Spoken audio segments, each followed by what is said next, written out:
إلى المسجد الأقصى الذي باركنا حوله لنريه من آياتنا إنه هو السميع البصير. صدق الله العظيم.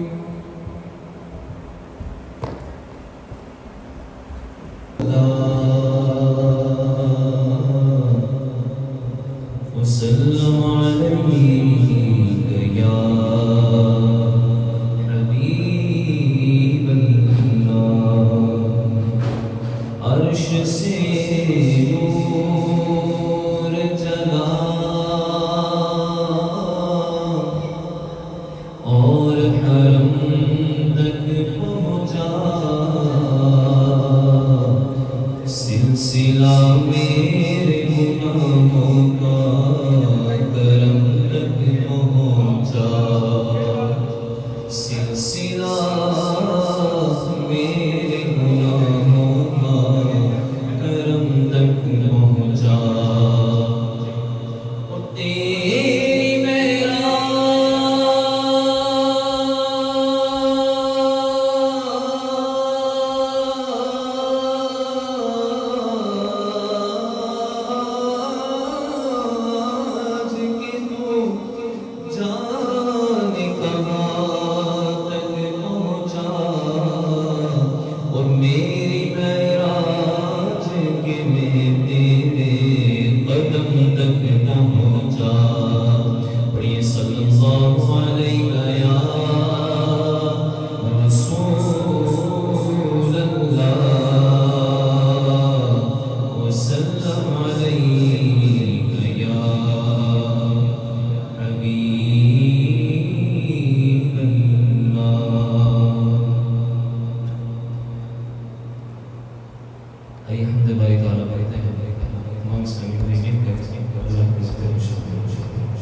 کہ تم اپنی مجلسوں کو مجھ پر درود پاک پڑھ کر آراستہ کیا کرو کہ تمہارا درود پاک پڑھنا بروز محشر تمہارے لیے نور ہوگا۔ اس سے کیا سمجھ میں آیا کہ تم اپنی مجلسوں کو مجھ پر درود پاک پڑھ کر آراستہ کیا کرو، کہ اپنی مجلسوں کو ڈیکوریٹ کرنا ہو تو نبی کریم صلی اللہ علیہ وسلم پر درود پڑھنا ہے۔ اور یہ درود پڑھنے کے حوالے سے بھی نبی کریم صلی اللہ علیہ وسلم مزید ارشاد فرمایا کہ تمہارا یہ درود پڑھنا بروز محشر تمہارے لیے نور ہوگا۔ علیہ وسلم پر درود پاک کے نذرانے پیش کرتے ہیں، شوق محبت کے ساتھ، پیار و محبت کے ساتھ، بلند آواز میں جب میں صلو علی الحبیب کہوں گا تو سب کہیں گے صلی اللہ علی محمد۔ صلوا علی الحبیب صلوا علی الحبیب صلی اللہ تعالی علی محمد صلی اللہ علیہ وآلہ وسلم. نعت ایک اور نعت پاک سننے سے پہلے آج کی رات کی کل کے دن کے روزہ رکھنے کی فضیلت عرض کرتا ہوں کہ حضرت سیدنا انس بن مالک رضی اللہ تعالی عنہ سے روایت ہے کہ نور کے پیکر تمام نبیوں کے سرور دو جہاں کے تاجور سلطان بہر صلی اللہ علیہ وآلہ وسلم نے ارشاد فرمایا جنت میں ایک نہر ہے جسے رجب کہا جاتا ہے جو دودھ سے زیادہ سفید اور شہد سے زیادہ میٹھی ہے. تو جو کوئی رجب کا ایک روزہ رکھے تو اللہ عز و جل اسے اس نہر سے سیراب کرے گا. صلو علی الحبیب صلی اللہ تعالی علی محمد.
میرا تو آنا جانا.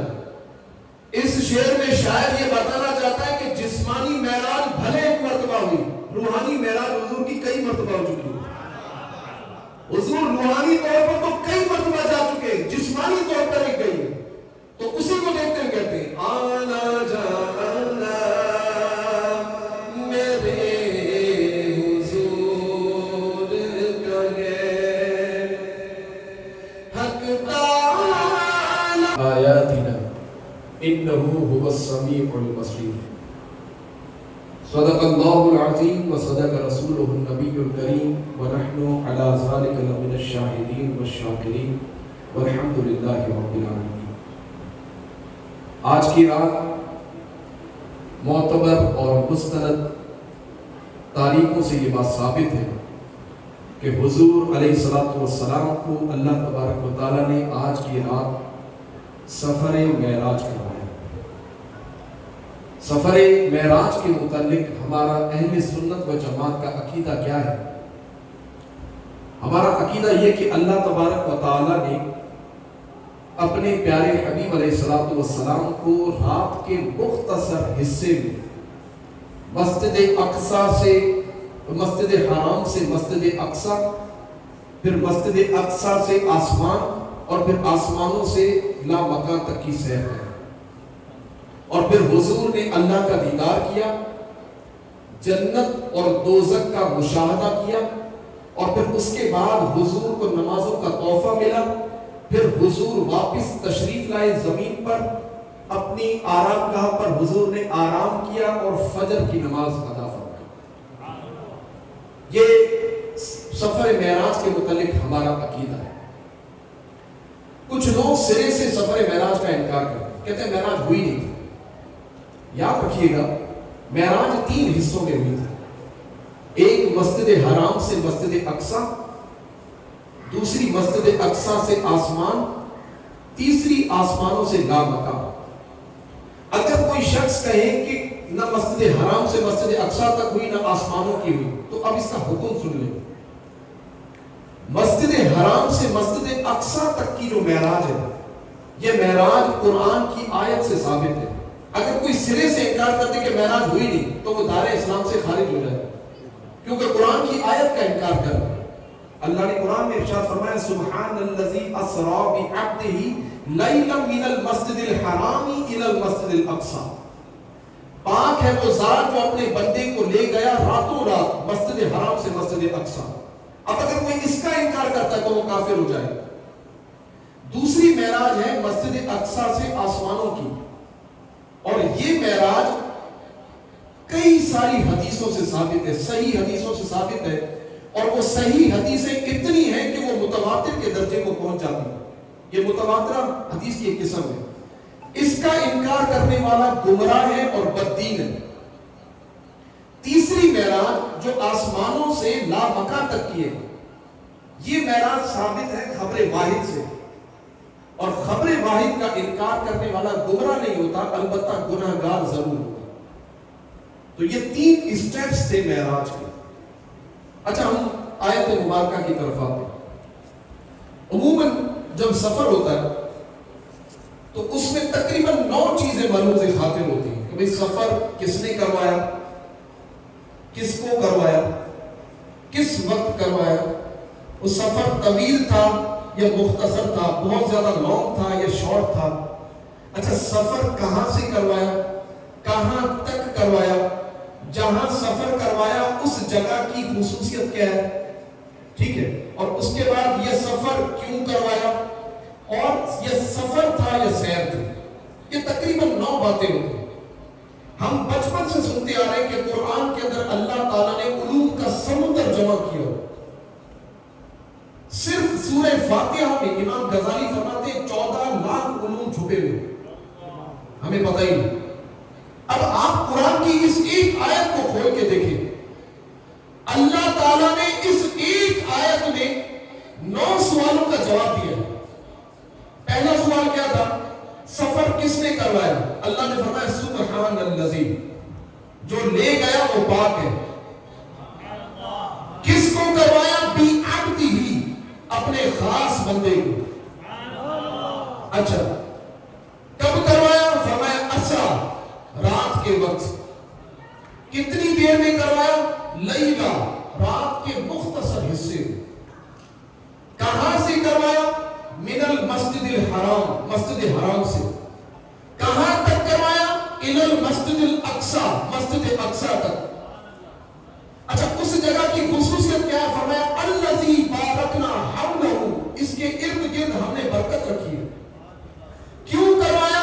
لنریہ من آیاتنا، تاکہ ہم اسے اپنی نشانیاں دکھائیں. اچھا یہ سفر تھا یا سیر تھی؟ فرمایا اسرا، یہ سیر تھی، سفر نہیں تھا. ایک آیت میں 9 سوالوں کا جواب ہے. بتائیں پورے قرآن میں کیا کیا ہوگا؟ یہ تو ہماری کم عقلی ہے کہ ہم قرآن کو پڑھ نہیں سکتے، پڑھتے ہیں تو سمجھ نہیں سکتے، ورنہ اللہ نے قرآن میں بہت کچھ رکھا ہوا. اچھا آئیں ٹاپک کی طرف آئیں. کچھ لوگ کہتے ہیں سفر معراج، یہ بھی درست ہے، اور کچھ علماء نے فرمایا کہ یہ سفر نہیں تھا بلکہ سیر تھی. سفر اور سیر میں فرق سمجھتے ہیں؟ صبح صبح کا وقت ہو، کسی کا دل کرے کہ یار گھر کے باہر بالکل پارک ہے، چلا جب تھوڑی ٹھنڈی ہوا لگے، وہ پارک کے اندر گیا، نسیم سحر کے جھونکے، صبح کی ٹھنڈی ٹھنڈی ہوا لگ رہی ہے، ٹہل رہا ہے، کبھی ادھر پھولوں کو دیکھتا ہے، کبھی پودوں کو دیکھتا ہے، کبھی ہری بھری گھاس کو دیکھتا ہے، سکون سے سفر کر رہا ہے، سیر کر رہا ہے، گھوم رہا ہے، پھر رہا ہے، ٹہل رہا ہے. اسے کہتے ہیں سیر. اور سفر کیسا ہوتا ہے؟ بندہ جلدی جلدی میں کرتا ہے. اچھا سیر کے اندر بندہ مسرور ہوتا ہے، اور سفر میں اندر بعض اوقات بندہ مجبور ہوتا ہے. سیر کی جاتی ہے ٹہل ٹہل کے، ناز کے ساتھ. جبریل امین، اور جبریل امین کی رفتار کا عالم پتہ ہے آپ کو؟ علماء فرماتے ہیں کہ جبریل امین کی رفتار یہ ہے کہ جب حضرت یوسف علیہ السلام کے بھائیوں نے حضرت یوسف علیہ السلام کو کنویں میں جب پھینکا تھا، کنویں کے منڈیر سے یوسف علیہ السلام کنویں کے اندر گر رہے. جبریل امین 7 آسمانوں سے اوپر سدرہ پر بیٹھے ہوئے. یوسف علیہ السلام کنویں کے اینڈ تک نہیں پہنچے، جبریل امین سدرہ سے کنویں کے اندر پہنچ گئے. یعنی اس کو میں اگر یوں کہوں کہ میں آنکھیں بند کر کے یوں کہوں تو جبریل یہاں پر آ سکتے. اتنی تیز رفتار. اور سنیں، حضرت ابراہیم علیہ السلام نے اپنے بیٹے اسماعیل علیہ السلام کو جب ذبح کرنا چاہا، لٹایا اور گردن پر چھری رکھی. ابھی چھری چلی نہیں تھی کہ جبریل امین سدرہ سے گئے جنت، جنت سے لیا مینڈا، اور مینڈا لے کر زمین پر آئے. اسماعیل علیہ السلام کو ہٹا کر مینڈے کو رکھا. جب حضرت ابراہیم علیہ السلام نے چھری پھیری تو وہ گردن اسماعیل علیہ السلام کی نہیں تھی بلکہ جنتی مینڈے کی تھی. اتنی رفتار والے جبریل. اور معراج کی رات حضور کی سیر، اور میں پہلے بیان کر چکا ہوں، سیر ہوتی آہستہ، ٹہل ٹہل کر، چنا خلونوں کے ساتھ، توجہ کے ساتھ، خوشی خوشی، آہستہ آہستہ. اتنی رفتار والے جبریل، حضور کی سیر، حضور کا ٹہلنا. امام میرے اعلیٰ حضرت فرماتے معراج کی رات تھی، حضور کی سیر تھی. اتنی رفتار والے جبریل حضور کی سیر کا بھی ساتھ نہیں دے سکے،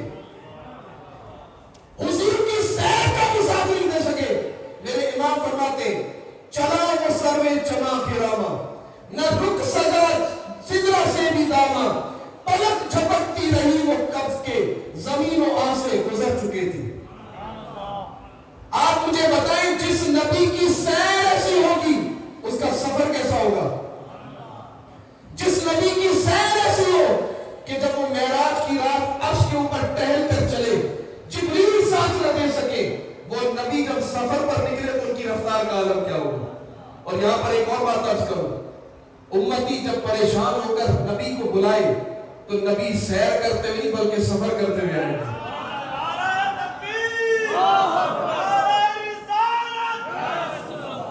میرے امام فرماتے ہیں شان خدا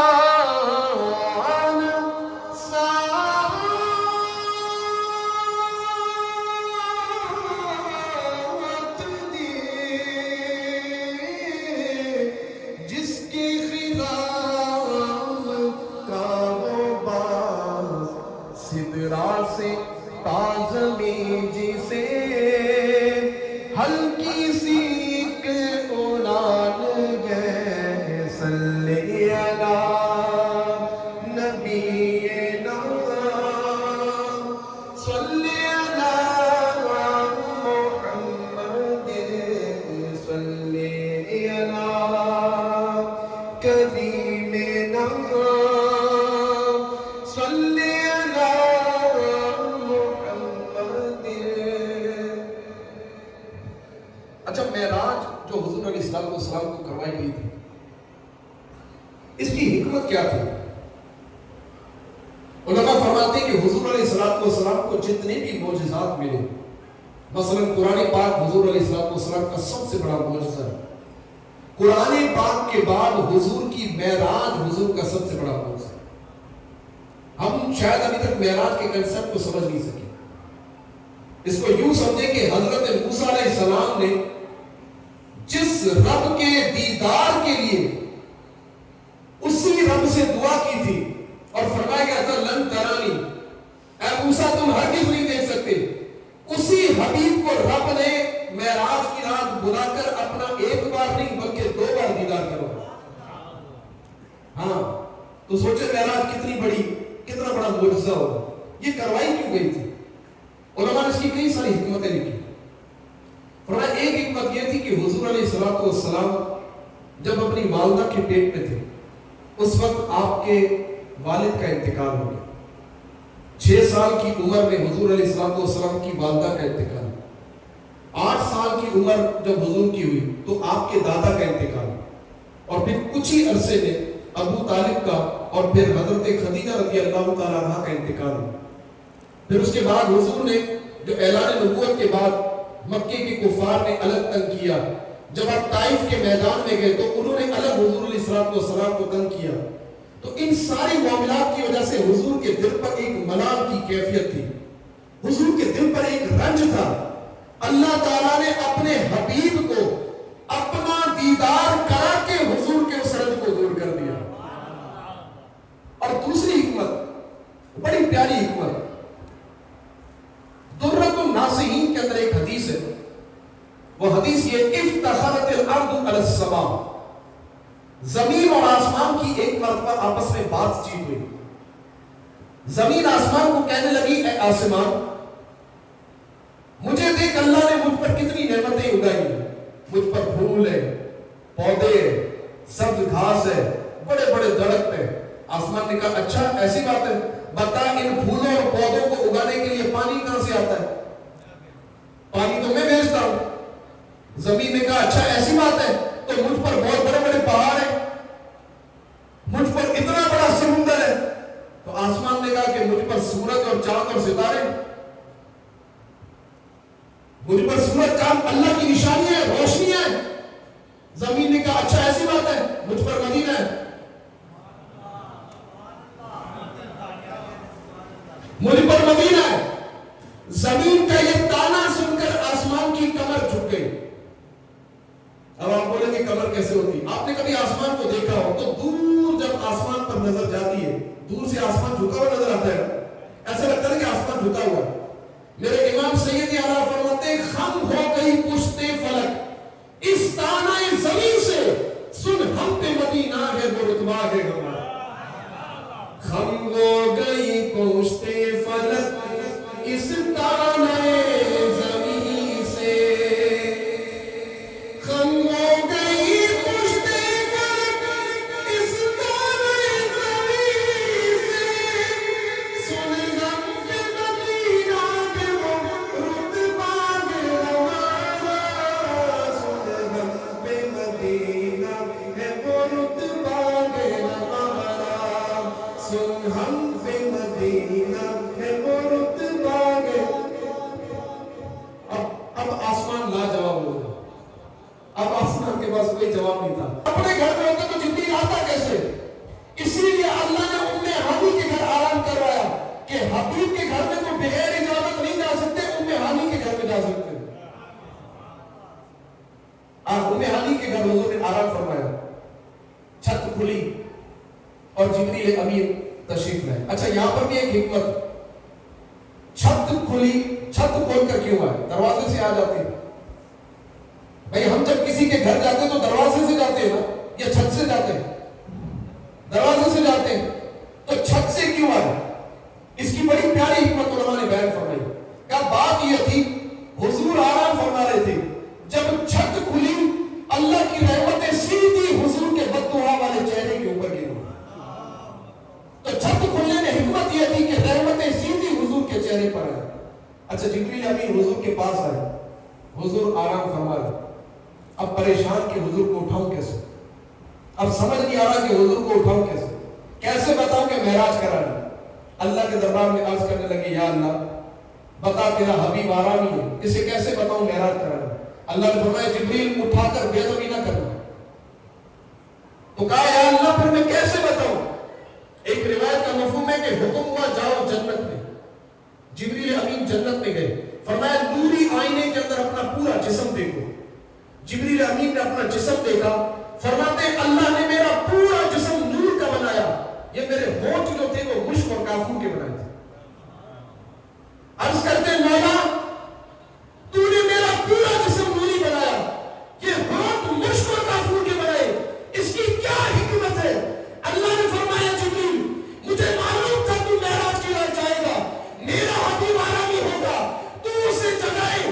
مجھے یہ برداشت نہیں، مجھے یہ گوارا نہیں، میں نے تیرے ہونٹ مشک اور کافور کے بنائے کہ یہ ہونٹ میرے حبیب کے قدموں پہ رکھ، اس کی ٹھنڈک اس کے سینے میں پیدا ہو، اس ٹھنڈک سے میرا حبیب جان ہے. اب حضور کے قدموں میں واپس آئے. ایک روایت میں کہ اپنے ہونٹ قدموں پہ رکھے، دوسری روایت میں کہ گال قدموں پہ رکھے، تیسری روایت میں کہ پر قدموں پہ ڈالے. اور میرے امام پر قربان بھائی، میں اعلیٰ حضرت والا ہوں، میں سفر معراج کو اعلیٰ حضرت سے ہٹ کر بیان نہیں کر سکتا. بھائی دیکھیں جب آپ زمین کو یا زمین پر پڑی ہوئی کسی چیز کو جب چومیں گے، آپ کی گردن جھکے گی، ماتھا جھکے گا. ماتھے پہ اگر امامہ ہو وہ بھی جھکے گا، امامے پہ اگر کوئی موتی لگا ہو تو وہ بھی جھکے گا. اعلیٰ حضرت نے یہ نہیں فرمایا کہ جبریل جھکے، یہ نہیں فرمایا کہ جبریل کی پیشانی جھکی، یہ نہیں فرمایا کہ جبریل کی پیشانی پہ رکھا ہوا تاج جھکا، یہ فرمایا کہ جبریل کی پیشانی کے تاج کے اوپر جو موتی لگا ہوتا وہ موتی جھکا. فرماتے تاج روح القدس کے موتی جسے سجدہ کرے، تاج روح القدس کے موتی جسے سجدہ کرے، رکھتی ہے ایسا وقار اللہ اکبر ایڑی. اور میں حضور کی ایڑیوں کا وقار ایسا ہے کہ جبریل امین فرشتوں کے سردار کے سر پہ لگے ہوئے تاج کی اوپر موتی بھی جسے سجدہ کرتے ہیں. حضور جاگے، حضور کو آ کر عرض کرنے لگے یا رسول اللہ ان اللہ قد اشتاق لقائک یا رسول اللہ. اے اللہ کے حبیب، جس جو دروازہ موسیٰ پر بند تھا وہ آپ پر کھل گیا ہے، جس دیدار کے مشتاق موسیٰ علیہ السلام تھے آج وہ دروازہ حضور اللہ نے آپ پر کھولا. میرے امام فرماتے ہیں تبارک اللہ شان تیری، تجھی کو زیبا ہے بے نیازی، کہیں تو وہ جوش لن ترانی، کہیں تقاضے وصال کے تھے. موسیٰ نے فرمایا رب ارنی، فرمایا لن ترانی. یہاں تو حبیب آرامی تھا اور حبیب کو بلایا گیا کہ معراج کرو. حضرت موسیٰ علیہ السلام نے اللہ کے دربار میں عرض کی مولا مل فرق بین الحبیب والکلیم. یہ روایت بہت بڑی طویل ہے، میں مختصر بیان کروں گا. مل فرق بین الحبیب والکلیم، حبیب اور کلیم میں فرق کیا ہے؟ تو نے محمد کو حبیب بنایا صلی اللہ علیہ وسلم، مجھے کلیم بنایا، بتا حبیب اور کلیم میں فرق کیا ہے؟ اللہ نے فرمایا موسیٰ کیا پوچھتے ہو، حبیب اور کلیم میں فرق کیا ہے؟ کلیم وہ ہے جو کہے رب ارنی، مولا میں دیکھنا چاہتا ہوں، میں فرماؤں لن ترانی، دیکھ نہیں سکتے. حبیب وہ ہے جو آرام میں ہو، میں جبریل کو بھیجوں، جنتی اسماعیل کو بھیجوں، فرشتوں کی بارات بھیجوں، قدم چما کر کہوں ان اللہ کا گستاخ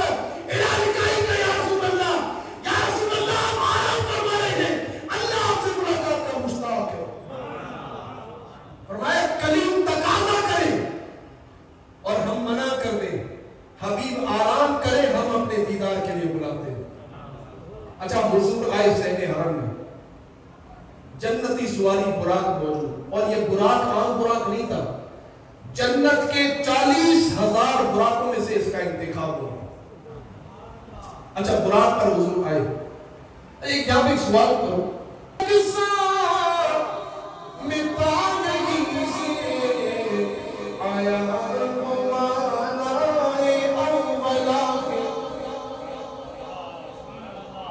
کہا فقط معراج نہیں کرانی تھی، نبیوں کی امامت بھی کرانی تھی۔ فقط معراج نہیں تھی، مسجد اقصی میں نبیوں کی امامت بھی کرانی تھی، تاکہ یہ پتا چلے کہ یہ نبی ترتیب میں سب سے آخر ہے، رتبے میں سب سے پہلے، تاکہ پتا چلے کہ یہ نبی آئے تو آدم کے بعد ہے لیکن حقیقت میں آدم کی بھی اثر ہے، تاکہ پتا چلے کہ یہ نبی نوح، ابراہیم، داؤد اور اسماعیل کے بعد آئیں گے لیکن رتبے میں سب سے اعلیٰ۔ نماز یکساں میں تاریکی سے آیا مانائے اولا کے دست بستہ ہے پیچھے حاضر، جو سلطنت آگے کہہ گئے تھے۔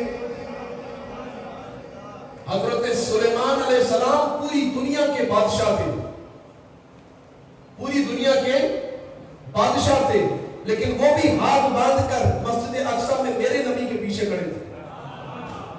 حضرت عیسیٰ علیہ السلام جب مردہ پرندوں کو پھونک مارتے ان میں جان آ جاتی تھی، کوڑی والوں کی آنکھوں پہ دم کر دیتے، اللہ شفا دے دیتا، وہ عیسیٰ بھی میرے نبی کے پیچھے ہاتھ باندھ کے کھڑے تھے۔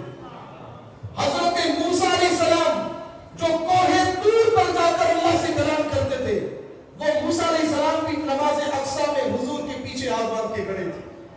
حضرت ابراہیم علیہ السلام جن کے لیے اللہ نے نمرود کی آگ کو روشن کیا تھا، ٹھنڈا کر دیا تھا، وہ ابراہیم بھی میرے نبی کے پیچھے ہاتھ باندھ کے کھڑے تھے۔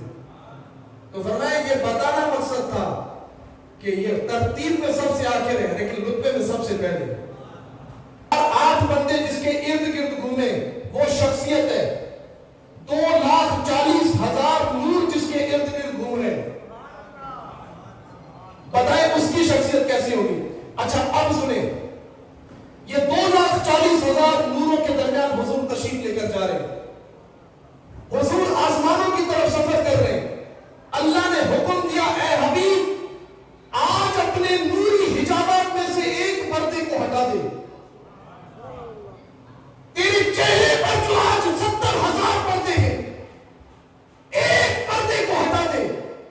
میرے نبی نے ایک پردے کو ہٹایا، اس طرف کے 1,24,000 نور، اس طرف کے 1,40,000 نور، یہ سارے کے سارے مان پڑ گئے، میرے حضور کا چہرہ جگمگانا شروع ہو گیا۔ میرے امام فرماتے ضیائے کچھ شپر بچھائی کہ ساری قندیلیں جھلملائی، ضیائے کچھ شپر بچھائی کہ ساری قندیلیں جھلملائی، حضور خورشید کیا چمکتے چراغ وہ اپنا دیکھ لیتے۔ اچھا حضور آسمانوں پر پہنچے، جبریل امین نے آسمان کا دروازہ بجایا، کھٹکھٹایا، موقع کی آواز آئی، من؟ فرمایا جبریل، دروازہ نہیں کھلا۔ فرشتوں کے سردار آسمانی فرشتے کو کہہ رہے جبریل دروازہ نہیں کھلا۔ آسمان کے فرشتے نے پھر پوچھا ومن معک، تیرے ساتھ کون ہے؟ کہا محمد، دروازہ کھل گیا۔ او اب تو سمجھو، اب تو سمجھو، معراج کی رات علماء نے فرمایا گویا آسمان کے فرشتے کو یہ حکم ہوا تھا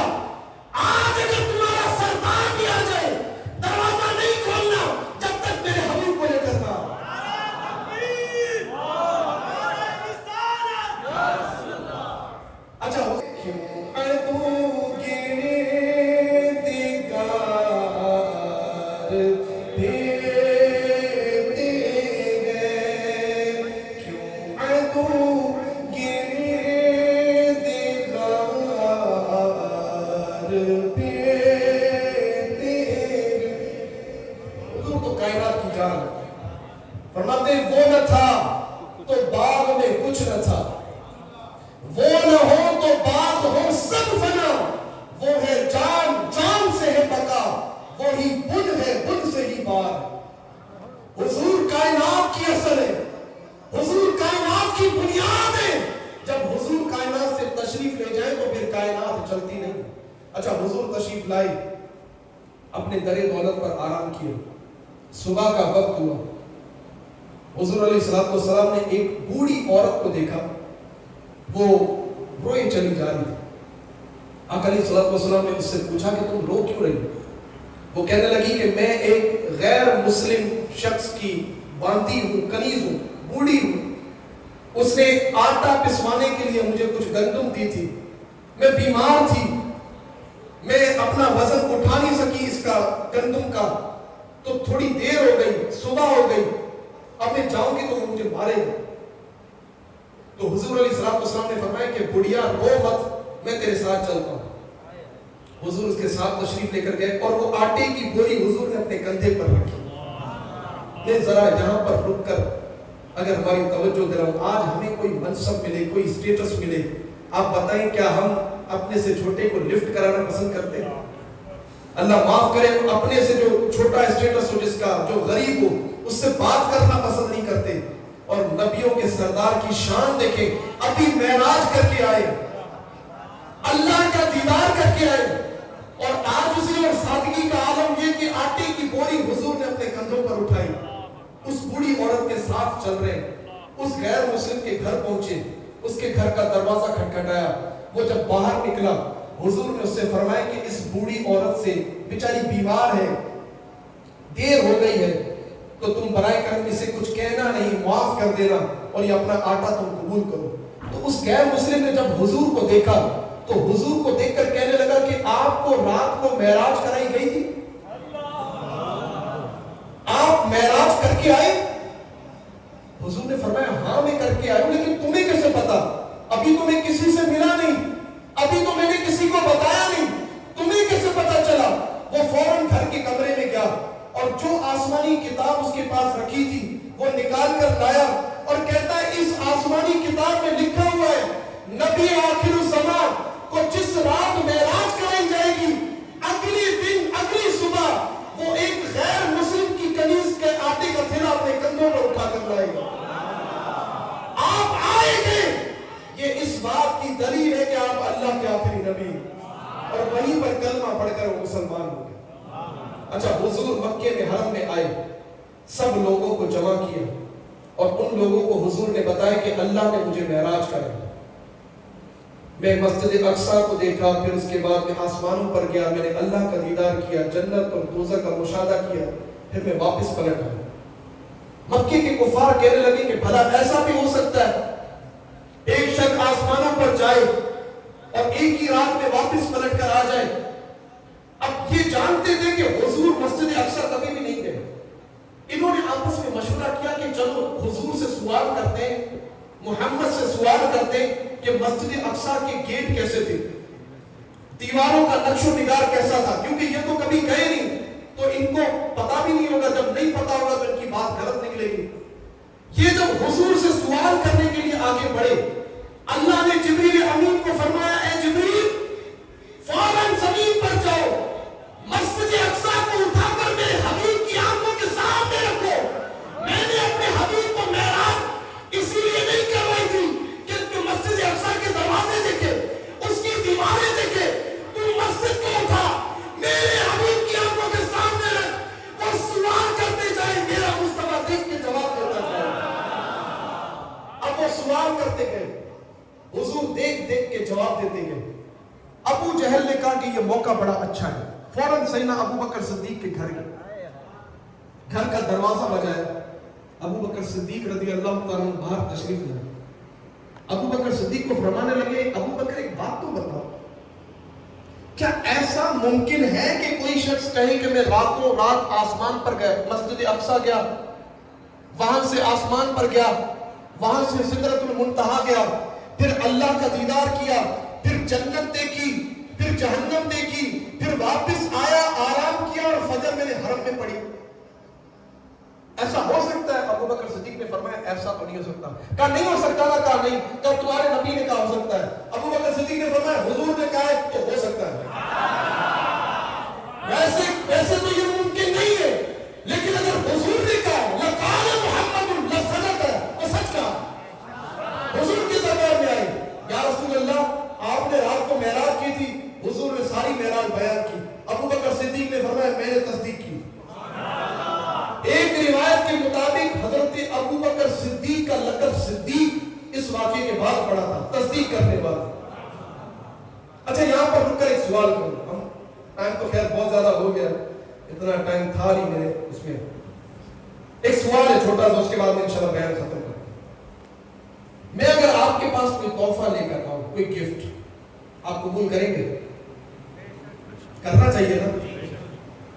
کوئی بھی تحفہ دے، چاہے میں نہ ہوں، کوئی بھی آپ کو تحفہ دے، اچھا تحفہ کیسا بھی ہو قبول کرنا چاہیے. اچھا میں تو چلو آپ سے چھوٹا ہوں، اگر آپ کا کوئی بڑا آپ کو تحفہ دے تو چلے. میں ایک اور مثال دیتا ہوں. امیر اہل سنت کوئی تحفہ بھیجے، اچھا اعلیٰ حضرت بھیجے، چلو اور آگے غوث پاک بھیجے، پیچھے والوں کی صدا پھر بھی کر دیں. بھائی آپ کو بھی چاہیے، وہ جو سب سے آخر میں بیٹھے. اگر مولا علی بھیجے، فاروق اعظم بھیجے، ابو بکر صدیق بھیجے، اگر انبیاء تحفہ بھیجے، اب بتاؤ نبیوں کا سردار اگر کوئی تحفہ دے. اچھا تحفہ نبیوں کا سردار دے رہے اور تحفہ اللہ کی طرف سے ہو، قبول کریں گے؟ تو معراج کی رات بھی تو ایک تحفہ اللہ کی طرف سے ملا ہے اور وہ لے کر حضور آئے. اور تحفہ کیا ہے؟ 5 نمازیں. 5 نمازیں اللہ کی طرف سے اپنے حبیب کو امت کا تحفہ ملی. اور یہ کیسی امت ہے جو جھوم جھوم کر حضور کے عشق کے نعرے لگاتی ہے، لیکن جب نماز کی بات آتی ہے تو پیچھے ہٹ جاتی ہے. ایک سچا امتی وہ ہے کہ جو حضور کی آنکھوں کو ٹھنڈک پہنچائے، اس تحفے کو دل سے اور آنکھوں سے تسلیم کرے. حضور نے فرمایا جعلت قرۃ عینی فی الصلاۃ، نماز میں میری آنکھوں کی ٹھنڈک ہے. امتی کو چاہیے کہ 5 وقت کی نماز کے ساتھ نوافل اور سنت پڑھے تاکہ نبی کی آنکھوں کی ٹھنڈک اور زیادہ ہو. لیکن یہ کیسا امتی ہے کہ نبی کی آنکھوں کو ٹھنڈک نہیں پہنچاتا. ایک بزرگ رحمت اللہ تعالیٰ علیہ فرماتے ہیں میں نے خواب میں حضور کو دیکھا، حضور کی مبارک آنکھیں سوجی ہوئی تھی. میں نے عرض کی فدا کا امی و ابی یا رسول اللہ، میرے ماں باپ پر قربان، آپ کی آنکھیں سوجی ہوئی ہیں. حضور نے فرمایا نماز میری آنکھوں کی ٹھنڈک تھی، میری امت نے مجھ سے آنکھوں کی ٹھنڈک چھین لی. یہ کیسا امتی ہے کہ جو حضور سے عشق کی باتیں کرتا ہے اور 5 وقت کی نماز نہیں پڑھتا. یہ کیسا امتی ہے، یہ کیسا عاشق ہے کہ جو فجر میں نہیں اٹھ سکتا، جس کو سردی کی راتوں میں عشاء کی نماز بھاری لگتی ہے. نہیں، اگر عشق ہے تو پھر عشق کا دعویٰ بھی ہو اور دعوے کا ثبوت بھی ہو. تو آج حضور کی شب معراج میں آئے، حضور کے اس تحفے کو قبول کرے جو اللہ کے دربار سے آیا ہے. خدا کی قسم کو تحفہ اگر ہم نے صحیح معنی میں قبول کر لیا، ہماری دنیا بھی کامیاب ہے، ہماری آخرت بھی کامیاب ہے. نیت کریں کہ انشاءاللہ آج کے بعد ہماری کوئی نماز قضا نہیں ہوگی. نہیں، اس میں تو یار کسی کی بھی آواز نہیں ہونی چاہیے. سچے دل سے نیت میں انشاءاللہ 5 وقت کی نماز پابندی سے پڑھیں گے، انشاءاللہ حضور کی سنتوں پر انشاءاللہ عمل کریں گے. اللہ تبارک و تعالیٰ میرا کہا آپ کا سنا اپنے پاک دربار میں قبول فرمائے. آمین آمین بجاہ النبی الامین صلی اللہ علیہ وسلم. اس ہال میں جمع ہوں گے، شب برات منا رہے ہوں گے، شب میلاد کا اجتماع ہوگا. پھر یہ 2 ہفتے کے بعد رمضان مبارک سٹارٹ ہو جائے گا. تو ایوری ڈے ہماری انشاءاللہ گیدرنگز ہوگی. تراویح کے نام پہ گیدرنگ ہوگی، افطار کے نام پہ گیدرنگ ہوگی. پھر افطار کے بعد انشاءاللہ ڈنر بھی ساتھ کریں گے. اسی طرح لکمبا میں ہمارا ایوری ڈے 30 ڈیز تک لکمبا فیضان مدینہ لکمبا سینٹر میں 30 ڈیز افطار اور ڈنر کا انتظام ہوتا ہے. اسی طرح اوپن میں بھی 21 اوپن روڈ پر ایوری ڈے تراویح بھی ہوگی انشاءاللہ عز و جل. اور پھر وہاں پہ افطار کا بھی انتظام ہوگا، افطار کے بعد کھانے کا بھی انتظام ہوگا. اور ساتھ ہی ساتھ نمازوں کے بعد درس، ذکر، اذکار، سارا مہینہ انشاءاللہ اللہ عز و جل کی عبادتوں میں گزاریں گے. پھر رمضان المبارک گزرے گا، اس کے بعد شوال مکرم آئے گا، مزید مہینے گزریں گے، پھر سفر المظفر آ جائے گا، پھر انشاءاللہ عشق محبت اعلیٰ حضرت کے نعرے لگاتے ہوئے ہمارے مزید اجتماع کا آغاز ہو جائے گا۔ اس سے اعلیٰ حضرت بلائیں گے انشاءاللہ 25 سفر المظفر۔ 25 سفر المظفر کے بعد 5 یا 4 دن گزریں گے، پھر مہینہ آ جائے گا ربیع الاول میں، پھر کریں گے مرحبا یا مصطفیٰ، مرحبا یا مصطفیٰ۔ سارا مہینہ الحمدللہ عشاقان رسول اپنے گھروں میں بھی پرسنل محفلیں رکھواتے ہیں، بڑے بڑے اجتماعات بھی ہوتے ہیں، فیملی اجتماعات ہوتے ہیں، یوتھ کے اجتماعات ہوتے ہیں، اسلامی بہنوں کے اپنے الگ سے اجتماعات ہوتے ہیں، تو اس میں الحمدللہ سنی حضرات ہم سب مل کے نبی کریم صلی اللہ علیہ وسلم کا زور و شور سے جشن مناتے ہیں۔ اس طرح سے مہینہ بھر الحمدللہ کئی ہماری محافلیں ہوتی ہیں۔ ربیع الاول گزرتا ہے، پھر آ جاتا ہے ربیع الاوسط، ہم 12ویں والے دن 11ویں والے دن پھر ربیع الاوسط کے نام پہ سارا مہینہ اجتماعات ہوتے ہیں الحمدللہ، اینڈ دین پھر اس کے بعد مزید اجتماعات کا سلسلہ جاری رہتا ہے۔ اور ہمارے اسلامی بھائی نے یہ بھی آپشن کیا ہے کہ سارا سال بھی اگر آپ اپنے گھر میں محفلیں رکھنا چاہتے ہیں، جس طرح ربیع الاول میں پراپرلی رجسٹریشن لیتے اسلامی بھائیوں سے کہ اگر آپ اپنے گھر میں نبی کریم صلی اللہ علیہ وسلم کا جشن منانے کے لیے محفل رکھنا چاہتے ہیں تو رجسٹر کیجیے، اور ہم ایک مبلغ کو بھیجیں گے، ایک ناطقہ کو بھیجیں گے، اور آپ اپنے دوست احباب کو گیدر کریں گے اور اجتماع ہوگا۔ ہم نے یہ آپشن رکھا ہے ابھی کہ آپ سارا سال کبھی بھی اپنے گھر میں ربیع الاول کی محفل، 11ویں کی محفل منعقد کرنا چاہتے ہیں تو آپشن موجود ہے۔ اسلامی بھائیوں سے رابطہ کریں، انشاءاللہ آپ کے گھر میں محفل ہو جائے گی انشاءاللہ۔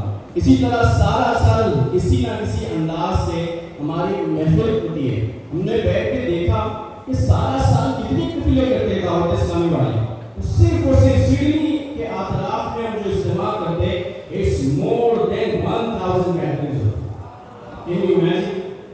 ویکلی ایک میں بھی بیٹھے بیٹھے سوچ رہا کہ ہماری ویکلی کتنی گیدرنگز ہوتی ہے، ہم جس کاؤنٹ کریں کہ 18 گیدرنگز تو ویکلی ایسے ہی ہو جاتا ہے۔ وہ کیسے؟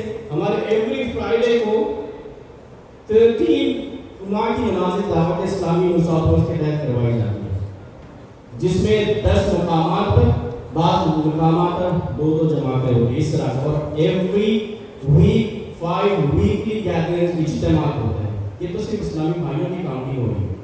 اب اگر اسلامی بہنوں کی دیکھیں تو وہ اسلامی بہنوں کی اپنی الگ سے کاؤنٹنگز ہوتی ہیں، اور یہ ساری چیزیں یو کین انڈرسٹینڈ کہ ایوری گیدرنگ کاسٹ منی، ٹھیک ہے؟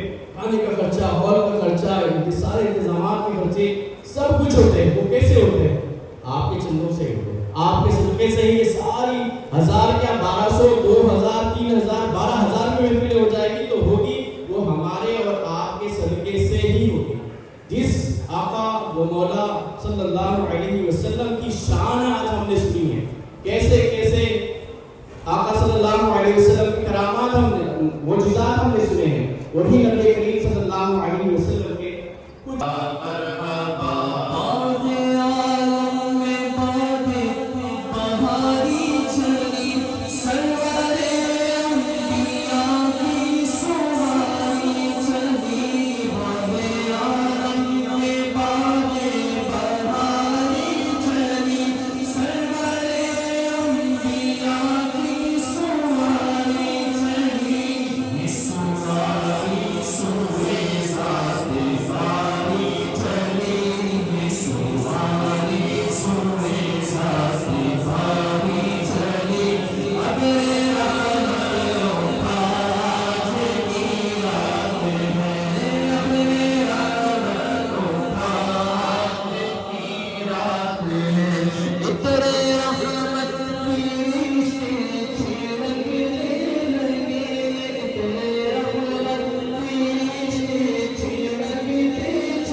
So remember another two Istimali. 24th, Saturday, 6 p.m. Winter Masjid, and 26th, which is Monday, public holiday, same timing 6 p.m.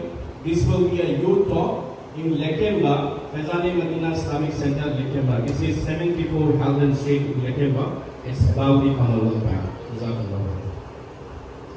Inshallah, zikr ke baad inshallah.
جن جو قرضوں کے تلے دبے مولا غیب سے ان کے لیے اسباب عطا فرما یا اللہ عز و جل بالخصوص ہمارے فلسطین کے مسلمانوں کی خیر فرما عالم اسلام کے مسلمانوں کی خیر فرما یا اللہ عز و جل ہم سب کو دین پر ایمان پر استقامت عطا فرما یا اللہ عز و جل ایک مدنی منی عنایت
صدر اجلاس اقصا پہ روشن درود ساکن